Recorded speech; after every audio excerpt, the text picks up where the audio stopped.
Good morning, student. Myself, Mrs. Vinita Pandey, Assistant Professor Zoology, KG Arts and Science College, Raigarh. आज हम पढ़ेंगे BSc third year का topic carbohydrates. तो सबसे पहले हम कार्बोहाइड्रेट का इंट्रोडक्शन देखते हैं।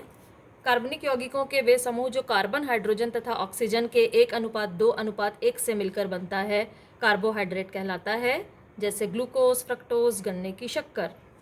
जल के जैसा हाइड्रोजन और ऑक्सीजन का अनुपात होने के कारण इन्हें कार्बन का हाइड्रेट भी कहते हैं। कुछ कार्बोहाइड्रेट में हाइड्रोजन एवं ऑक्सीजन 2:1 में नहीं पाए जाते, जैसे रैमनोस। कुछ यौगिक जैसे कि फॉर्मेल्डिहाइड में हाइड्रोजन व ऑक्सीजन का अनुपात तो 2:1 पाया जाता है, लेकिन इनके गुण कार्बोहाइड्रेट से पूर्णतया भिन्न होते हैं। अब कार्बोहाइड्रेट शब्द केवल उन शर्करा के लिए प्रयुक्त होता है जो पॉलीहाइड्रोक्सी एल्डिहाइड या पॉलीहाइड्रोक्सी कीटोन होते हैं, अथवा वे पदार्थ जो हाइड्रोलिसिस करने पर इन्हें उत्पन्न करते हैं, कार्बोहाइड्रेट कहलाते हैं। कार्बोहाइड्रेट में या तो एक एल्डिहाइड समूह होता है या एक कीटोन समूह होता है तथा अन्य कार्बन एटम पर OH समूह होते हैं। अब हम देखते हैं कार्बोहाइड्रेट का वर्गीकरण। रासायनिक गुण एवं अणु संरचना के आधार पर 3 प्रकार के कार्बोहाइड्रेट होते हैं: monosaccharide, oligosaccharide and polysaccharide. Monosaccharide को कार्बन परमाणु की संख्या के आधार पर ट्राइओजेस, टेट्रोजेस, पेंटोजेस, हेक्सोजेस, हेप्टोजेस में डिवाइड किया गया है।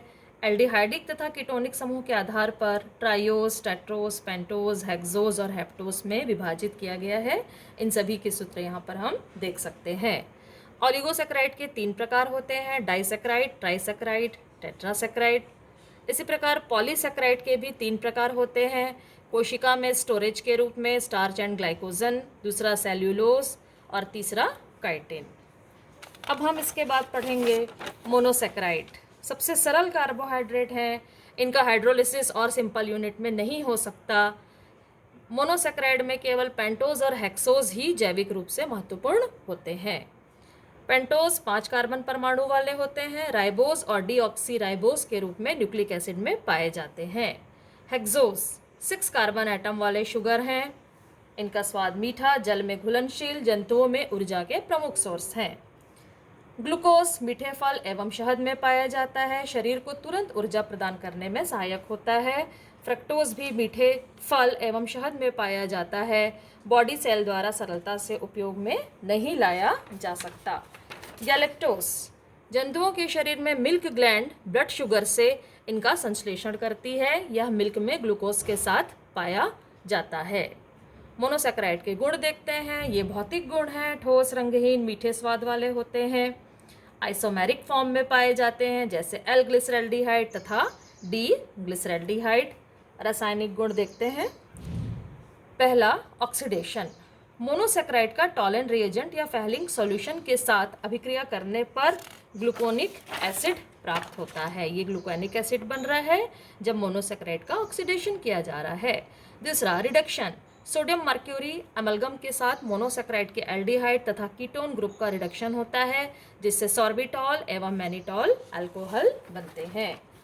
फर्मेंटेशन देखते हैं। मोनोसेक्राइड का यीस्ट द्वारा किण्वन होता है, जिसके कारण अल्कोहल एवं कार्बन डाइऑक्साइड बनती है। मेथाइलेशन। मेथाइलिंग एजेंट मोनोसेक्राइड शुगर से क्रिया करके ग्लाइकोसाइड बनाती है। केमिकल रिएक्शन हम देख सकते हैं। मोनोसेक्राइड का हाइड्रोजन साइनाइड के साथ अभिक्रिया करने पर ग्लूकोज साइनोहाइड्रिन का निर्माण होता है। फंक्शंस ऑफ मोनोसेक्राइड: फूड के रूप में ये सभी प्राणियों के आहार के रूप में उपयोग किए जाते हैं। लिविंग सेल में ग्लूकोज के ऑक्सीडेशन से एनर्जी उत्पन्न होती है। सभी शुगर फोटोसिंथेसिस की प्रोसेस में इंटरमीडिएट प्रोडक्ट के रूप में निर्मित होती है। शुगर का उपयोग विटामिन सी के फॉर्मेशन में भी होता है। अगला कार्बोहाइड्रेट है ओलिगोसेक्राइड। 2 से 10 मोनोसेक्राइड अणुओं के कंडेंसेशन से बनते हैं। स्वाद मीठा, वाटर सोल्यूबल। रासायनिक सूत्र C12H22O11। एक मोनोसेक्राइड का एल्डिहाइड या कीटोन समूह दूसरे मोनोसेक्राइड के अल्कोहलिक समूह से एक लिंकेज द्वारा जुड़ा होता है। इस लिंकेज को कहते हैं ग्लाइकोसाइडिक बॉन्ड। ये ग्लाइकोसाइडिक बॉन्ड है। इससे क्या फॉर्मेशन हो रहा है? सुक्रोज का। इस प्रोसेस में जल का एक अणु बाहर निकलता है।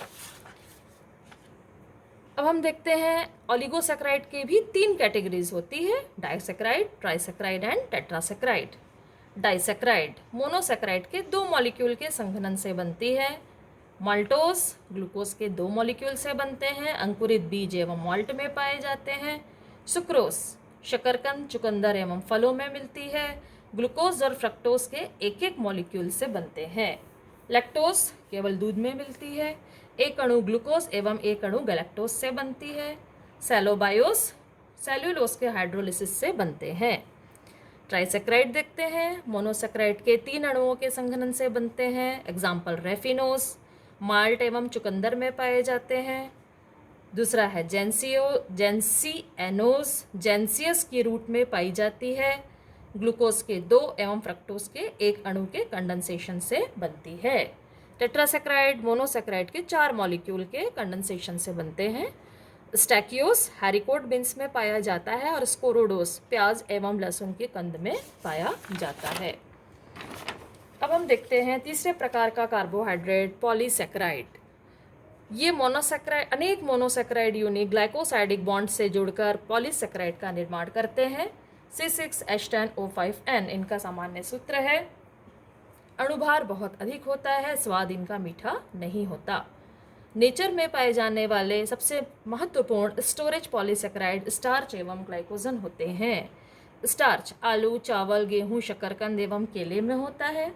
2 प्रकार के ग्लूकोज पॉलीमर एमाइलोज और एमाइलोपेक्टिन का बनता है। स्टार्च सफ़ेद कोमल अमॉर्फस पाउडर के रूप में पाया जाता है। गर्म करने पर बड़े टुकड़ों के रूप में टूट जाता है, जिसे डेक्स्ट्रिन कहते हैं। ग्लाइकोजन एनिमल सेल में स्टोर किया स्टोरेज पॉलीसैकेराइड है। मसल्स एवं लीवर सेल में स्टोर होता है।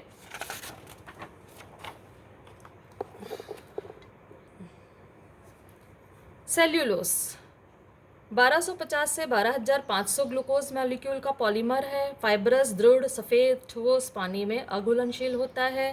कपड़ा, लकड़ी, कागज में सेल्यूलोज अधिक होता है। सेल्यूलोज नाइट्रेट का उपयोग एक्सप्लोजिव या विस्फोटक पदार्थ के रूप में किया